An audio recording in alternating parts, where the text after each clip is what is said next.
Potato carrot roles కోసం first మనం ఈ బంగాళదుంపల్ని క్యారెట్లని తురుముకొని దానిలో 1 స్పూన్ కార్న్ఫ్లోరు, 2 స్పూన్స్ మైదా, ఉప్పు, కారం, పసుపు, కొంచెం గరం మసాలా పౌడర్, కొంచెం కరివేపాకు, కొత్తిమీర, పుదీనా ఇవన్నీ వేసి ఈ విధంగా మిక్స్ చేసి పెట్టుకోవాలి.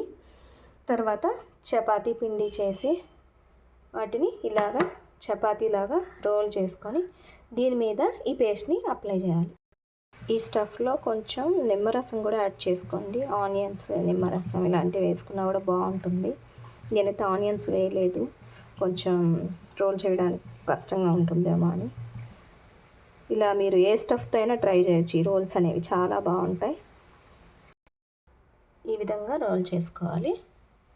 దీన్ని ఇప్పుడు మనం ముక్కలుగా కట్ చేద్దాం. ఈ విధంగా కట్ చేసుకొని మనం వీటిని రెడీ చేసుకోవాలి. కడాయిలో ఆయిల్ వేడైందండి. ఇప్పుడు మనం వీటిలో డీప్ ఫ్రై చేద్దాం. ఇప్పుడు ఇందులో ఒక్కొక్కటిగా ఇలా వేసుకోవాలి.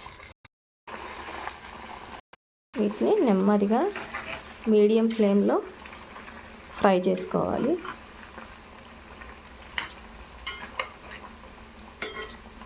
హై ఫ్లేమ్లో పెడితే మాడిపోతాయి త్వరగా.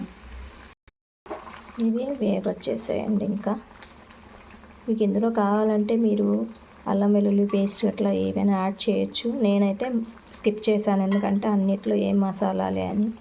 మార్నింగ్ బ్రేక్ఫాస్ట్కి చేస్తున్నా వీటిని, అసలే డీప్ ఫ్రై చేస్తున్నా కదా, అందుకని అవన్నీ అవాయిడ్ చేసే, పెద్దగా ఏం వేయలేదు. మీకు నచ్చినవన్నీ యాడ్ చేయొచ్చు మీ టేస్ట్ని బట్టి. చాలా బాగుంటాయి. ఆనియన్స్ వేయకపోతే 2-3 డేస్ స్టోర్ కూడా చేసుకోవచ్చు మనం.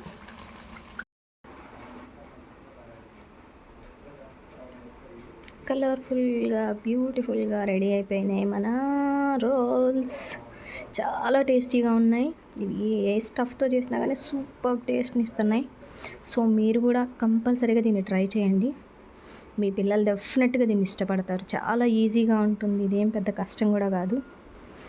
సో ఈ జ్యూస్ కూడా నేనే ఇంట్లో ప్రిపేర్ చేసిందేనండి. ఇది అన్నీ హోమ్ మేడే. సో మీరు కూడా ఇలా హెల్తీగా ఇంట్లోనే ప్రిపేర్ చేసి పిల్లలకి కొంచెం హెల్తీగా తినిపించండి. మీరు కూడా హెల్తీగా తినండి, హెల్తీగా ఉండండి. ఇంకో మంచి రెసిపీతో మళ్ళీ వస్తా. Bye, take care.